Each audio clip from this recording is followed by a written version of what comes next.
بسم الله والصلاة والسلام على رسول الله. اللهم صل وسلم وبارك على سيدنا محمد وعلى آله وأصحابه أجمعين.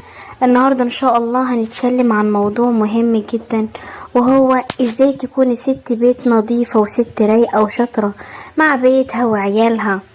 5 عادات تخلي بيتك نظيف وتخليكي ست رايقة وشاطرة مع بيتك وعيالك. ما تسيبيش الشغل يتراكم، كل حاجة تاخد دقيقتين اعمليها فورا. طبق اتغسل، هدوم اترتبت، لعبة اتحطت مكانها. التراكم هو اكبر سبب للفوضى. رتبي 15 دقيقة كل يوم، مش لازم تنظيف ساعات طويلة، ربع ساعة يوميا كفاية تحافظ على شكل البيت وتمنع الكركبة. اعملي جدول بسيط للبيت، كل يوم مهمة صغيرة، يوم الغسيل، يوم للطبيخ، يوم للترتيب. كده هتحسي ان الامور تحت السيطرة ومش مضغوطة. خدي وقت لنفسك، الست اللي مرهقة طول الوقت مش هتعرف تدي بيتها ولا عيالها حقه. حتى لو 10 دقايق قهوة او راحة هيفرقوا جدا في يومك. 5 حاجة، ما تسعيش للكمال. البيت النظيف مش معناه البيت المثالي، المهم يكون مرتب ومريح واولادك مبسوطين فيه. ما تضغطيش على نفسك اكتر من اللازم. في ستات كتير فاكرة ان الست الشاطرة هي اللي طول اليوم بتجري من أوضة لأوضة ومش بتقعد دقيقة ترتاح، لكن الحقيقة ان الشطارة مش في التعب الكتير، الشطارة انك تعرفي تديري بيتك وأولادك وانتي مرتاحة نفسيا. البيت النظيف مش بس أرض متلمعة أو مطبخ مترتب، البيت النظيف فعلا هو البيت اللي فيه راحة وهدوء وحب. لأن مهما كان البيت جميل، لو الأم متوترة وعصبية طول الوقت الكل هيحس بالتعب. في فرق كبير بين الست طول الوقت حاسة انها مضغوطة ومش ملاحقة، وبين ست بتعمل اللي عليها بهدوء ومن غير ما تستهلك نفسها.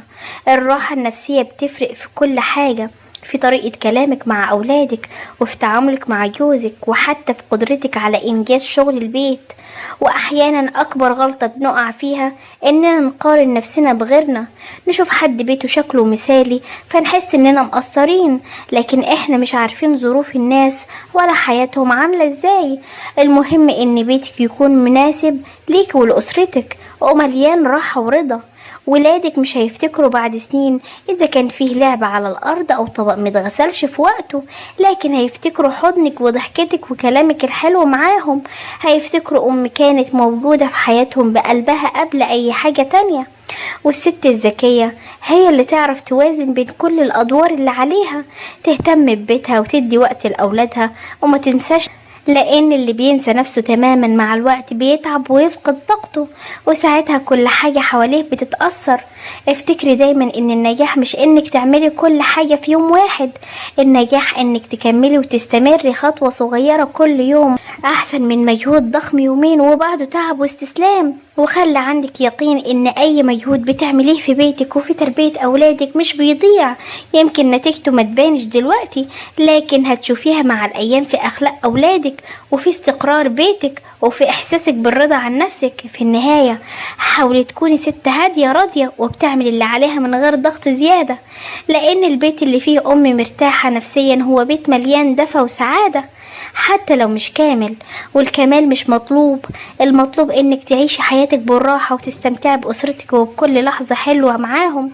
ولو عجبكم الفيديو ما تنسوش تعملوا لي لايك وتشتركوا في القناة وتفعلوا زر الجرس علشان يوصل لكم كل فيديو حلو مني.